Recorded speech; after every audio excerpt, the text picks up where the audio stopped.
Mailman gang, rise up and welcome back to the channel. Ninjago is turning 10 years old today. Does it make me feel old? Absolutely. Originally, I had planned a different type of video for today, but I didn't feel like posting that video. At least not today. So I decided to push that video down a couple of weeks and make this video instead. I love to talk about Ninjago and how much Ninjago has inspired me as an artist and as a student designer to create. But the one thing I don't talk about enough is how Ninjago saved my life, and how I owe a thank you to everyone that works or has worked in the Ninjago team at LEGO. So let's start at the beginning. In the 3rd grade, my friends and I at recess, we used to sneak behind the school bleachers and play Beyblades. But one day after the Christmas break, I remember coming back to school and my friends weren't playing with Beyblades anymore. They were playing with this new toy line called LEGO Ninjago Spinners. I remember that same week going to Walmart with my mom and in the toy section finding all the spinners on display.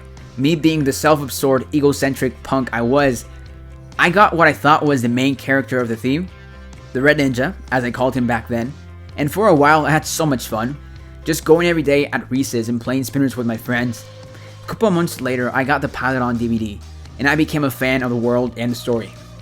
But sadly, I didn't get any of the sets from the pilot year. I just couldn't afford the sets back then. Most of the spinners I have from the first year were gifts. But one day, late November, my dad got back from a trip, and he surprised me with not one, but 2 Ninjago sets.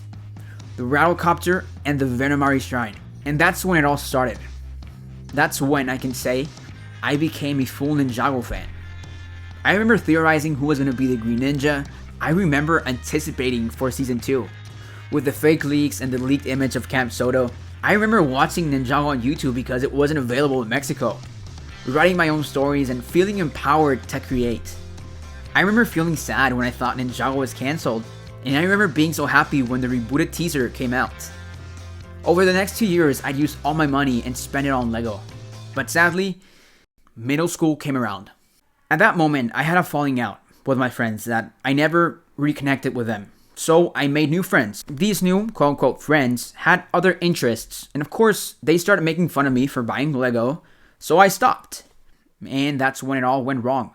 From the 8th grade till my junior year in high school, my life was pretty much partying, underage drinking, overall just doing bad things. Nothing illegal, I think. The worst thing my friends did that I can remember is we got the phone numbers from teachers we disliked. And we prank called them like crazy. And I regret it all. Believe me, if I could go back and choose to hang out with different type of people back then, I would. A couple years later, at a mall, some of my friends got arrested for borderline illegal stuff. Thankfully, I wasn't there, but that could have been me. And this is what my life without Ninjago and pretty bad influences became. I was always in trouble, I was always grounded, and my parents simply didn't trust me. I felt like a failure entirely. One day in 2019, I was at a supermarket, and I remember getting a glimpse of the monastery. It got me so nostalgic. It made me want to go back and buy LEGO, but I was still afraid of what people would think of me.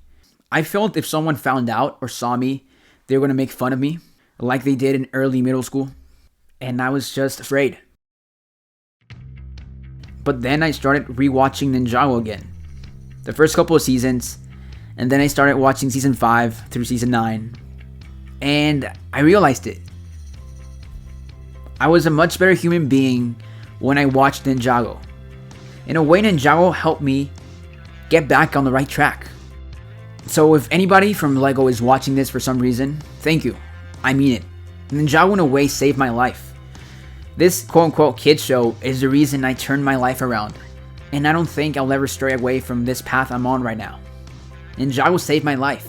It re-taught me important life lessons that, throughout the years, I will never forget. Like hard work, forgiveness, and how it's never late to change. Thank you, Ninjago, for these amazing 10 years. I'm pretty sure I'm not the only person in the world Ninjago has helped in some way. And I'm sure I won't be the last. I'm very proud to be a LEGO fan, and I'm even prouder to be a Ninjago fan. As always, I'm Ace, and these are all my big opinions. I hope you all have a fantastic day, and happy birthday, Ninjago. Take care.